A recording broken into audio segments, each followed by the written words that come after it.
Lesson 5.1, Perpendicular and Angle Bisectors. This lesson starts out with a map, and it is about two high schools, or a new high school will be built, and it needs to be equidistant from both of these middle schools.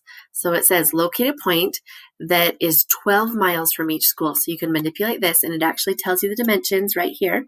And so you go ahead and manipulate the points and move them all around and try to answer that question using this manipulative. The next part of this question says, can you find locations for the new high school that are the same distance from each middle school for any given distance? So the first part was 12 miles away, but this one's asking, so maybe 18 miles away, or pick another distance. Could you figure that out for any distance provided, or a number of distances, not just 12? And manipulate this point again to determine if it's even possible. All right, example 1, find equidistant points. Equidistant literally means equal distance. So it says, how can you find points that are equidistant from AB? So here's this point, AB, and we need to find points that are the same distance from AB. Now, if I went to the midpoint, that obviously would work, but there are more points than that. So it's going to require some construction, and depending on if you used construction earlier or not, throughout this year, it might be different. So look at these X's that are coming up. What's happening, and I'm going to draw it on here, is with a compass, someone is drawing using the center, the pokey part of the compass on point A, and making a circle. Like right through, oops, that's a terrible circle. There, I'm trying to line up with those two, the top and the bottom X. And then you're going to use that exact same point or size radius of a circle. So instead of having the pokey part of the compass on A, or the center, then you're going to put the center on B, that pokey part of the compass. And again, if you cannot move the size or change the size of the radius. So if you do this, it would come this way. Hopefully it can come over in my terrible drawing of a circle. And you'll see how this X right there is created, and that X down there. The only difference with the markings they did is they got rid of all this middle stuff. So if you ever see those markings, those weird markings, that's what they're from. They're from circles. And then the other set, they just used a different size circle. So I'm going to use the center of my circle at A, making a circle this size, and then moving to point B, the center of my circle at point B, using that exact same size as the green, going this way, and then you say, oh, there's my circle. And then again, they just got rid of this middle part. So all the middle parts, basically just to clean it up. And hopefully it says, do you notice anything about this? Well, these points, this point right here is equidistant from A and to B. This point right here is the same distance from A to B. And if I drew a line through that, now my drawings are never straight, so just bear with me. If I drew a line straight down, or relatively crooked down, straight down, there is a name for this line. Okay? And we're going to talk about it later. But it talks about the intersecting of this line, these points, creating it. So look through these steps. The points of the arc are equidistant, and they are all collinear. They're all on this same side, on this same line. And if you look, a picture actually comes up where the line is drawn, what I was trying to do, right through all those points. And they actually have a conclusion as well. So here we go. The conclusion is that all the points that are equidistant will be on this line, and it appears to be perpendicular, and it bisects. Well, we learned this term already lessons ago, that if there's a line that goes through at a 90-degree angle and bisects a segment, it is called the perpendicular bisector. So this line right here is the perpendicular bisector. Now the triad of the same one, it says, draw a pair of fixed points. This is going to require some compass work or circles, using those circles. So I'm going to create two fixed points. Here they are. And then you need to draw a line through them, but it says find points that are equidistant. So we're going to do that same idea, those circles, except without using my terrible drawing skills, we're going to actually use a circle. We're going to make the center of this point, and we're going to stretch it out to the other point. So there's one circle. And now we're going to do the exact opposite. We're going to start on the point on the right and reach to the left. So I'm going to do another circle. And what happens is you're creating two identical circles because they're overlapping and touching each other. And I'm just going to bring this out so it can shrink a little bit so you can see here. So you can see where they intersect.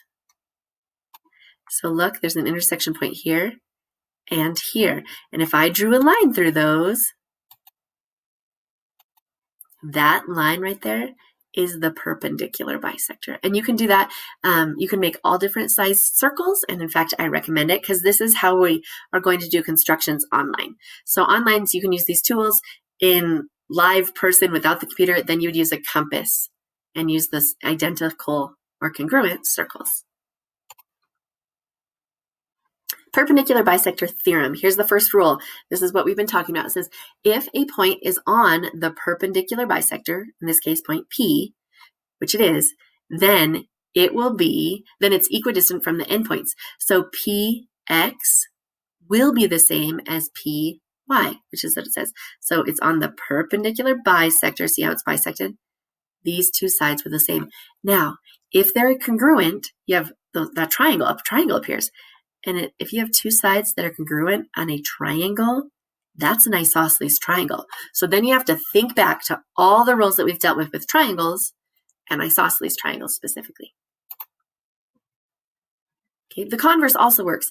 If these two sides are congruent, and this line right here says, if a point is equidistant from the endpoints of a segment, so here's the segment, this point P is equidistant, then it is on the perpendicular bisector. So if I know this isosceles triangle, those two sides are the same, then this line right here is perpendicular to the segment, and then this right here, point Q, is the midpoint. So it cuts this perfectly in half, creating two congruent or equal in measure segments. We're going to do a proof. Now, the proof in the book is not my favorite way it sets up, so I'm going to show it to you, and I'm going to go through and write it out as if it were a proof, and I'll do my best with my terrible writing. But it says, given L is the perpendicular bisector, so we already know this is the perpendicular bisector. We need to prove that PX is equal to PY. That's a theorem we just went over, but we're proving it. You can't use the rule that you're trying to prove. So if this was a proof, I would first of all get rid of this. We don't say proof at the top of a proof.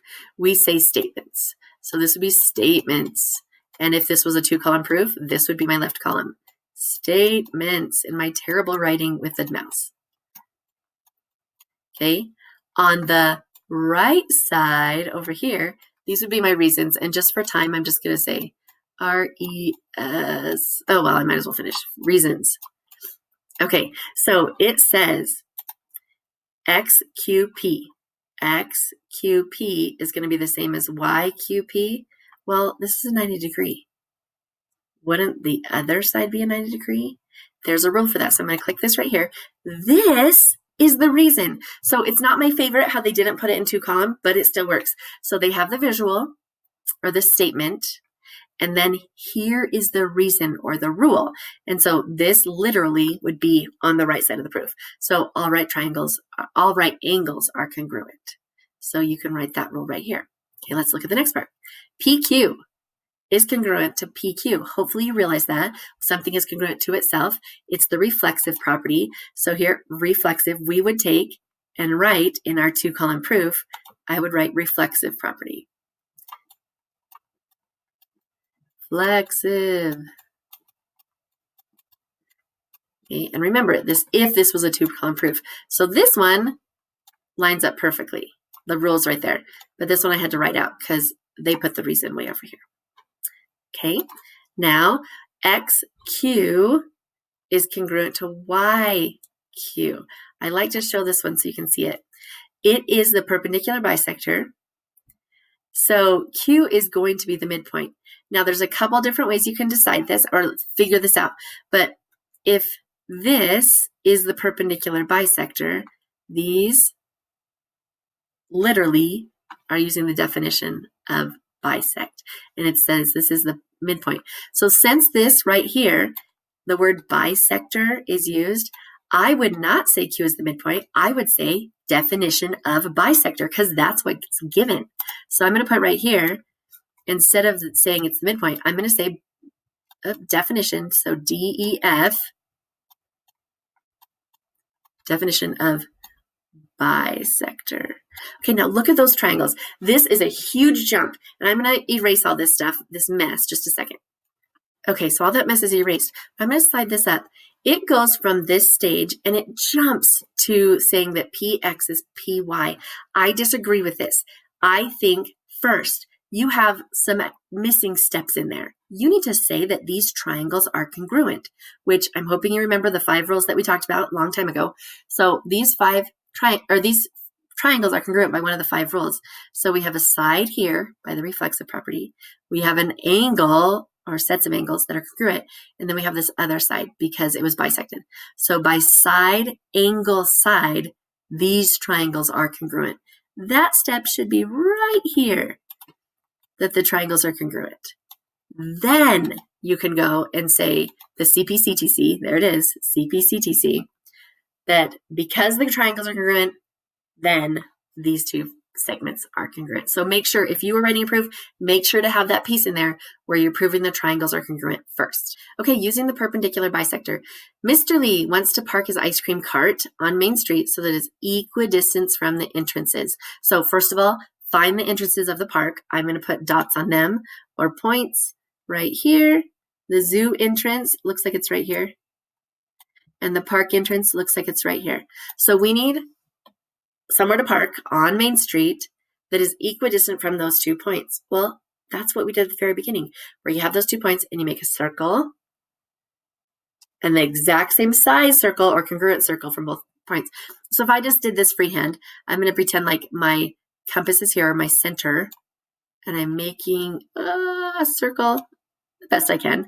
And then I'm going to put that exact same size circle, my compass, right about there. Hopefully you can get the idea. And then I'm going to create a line. So this line should be the perpendicular bisector the best I can down this line. Okay, I can't even believe that line is remotely straight. So then I say, okay, well, everything equidistant from the entrance of the 2 parks has to be on that perpendicular bisector, but I need to be on Main Street. So hopefully you can see there's only one spot. Now again, mine isn't perfect because of my drawings, but you can get the idea and do that same idea and hopefully get close to the answer. The second part of this, the number 3, the try it says the entrances are 40 feet apart. So it's giving you the distance between the 2 entrances, and he wants to move the street to an area between Main Street and the entrances. So somewhere over here.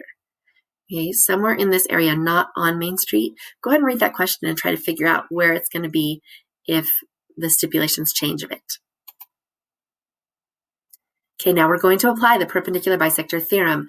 We know that the line that goes through that's equidistant from those 2 points, the endpoints, that is the perpendicular bisector. So what is the value of AD? Well, AD, this is the bisected because they're both 11 and it's at a 9 degrees. So this line or this segment is the perpendicular bisector, which means this is an isosceles triangle. Set these equal to each other and solve for x.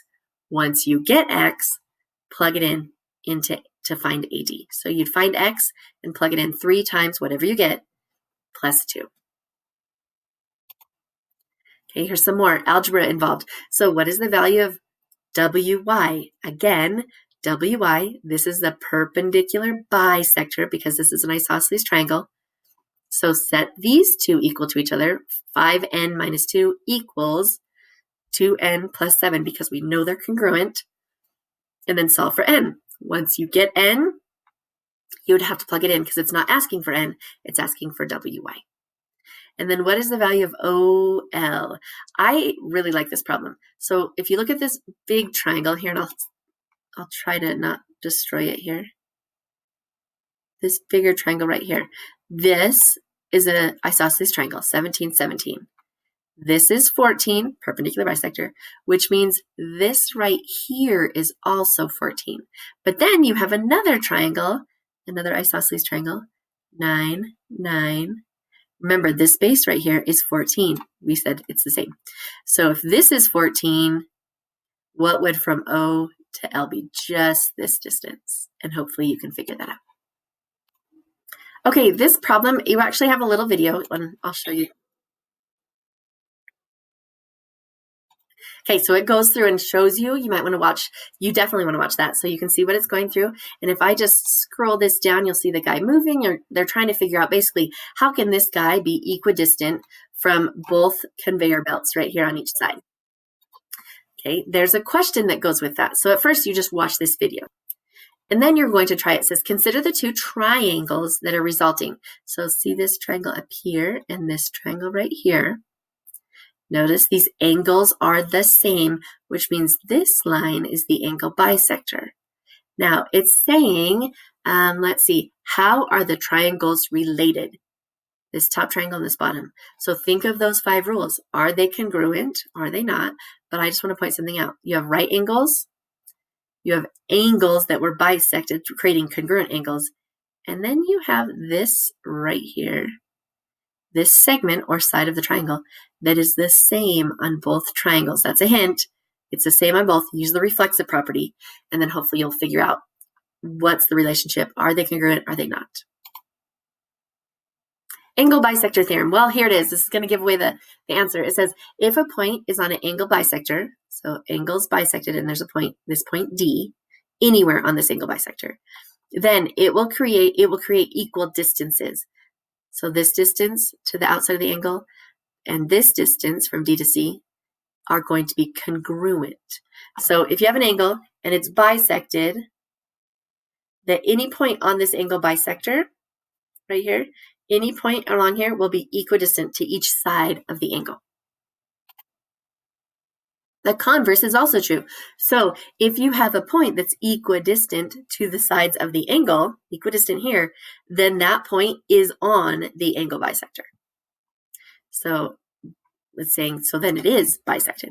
BAD is indeed the same as CAD. So these angles would be congruent.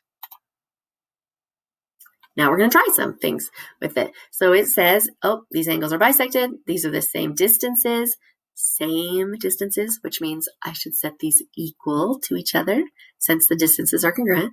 So 2x plus 3 should equal 4x minus 11. And then solve for x. Once you get x, plug it back into KL. Now, just the reality check is KL should be the same answer as LM. So if you plug in your x into KL, and plug in your x into LM and you don't get the same answer, you did something wrong. So start again. So that's a good way to double check yourself before a quiz or a test. Okay, these problems are very similar. It's giving you some information. So HI is 7, which means right here is 7, this distance, and right here is 7. So, they're the same distance away, okay, which means these would be the same or congruent angles. So it says HGI. If this is 25, what would this be? Hopefully you can figure that out. Here are all 4 theorems all in one spot. Go ahead and look at those, write those down, keep track of them because they will come in handy later. I hope this helps.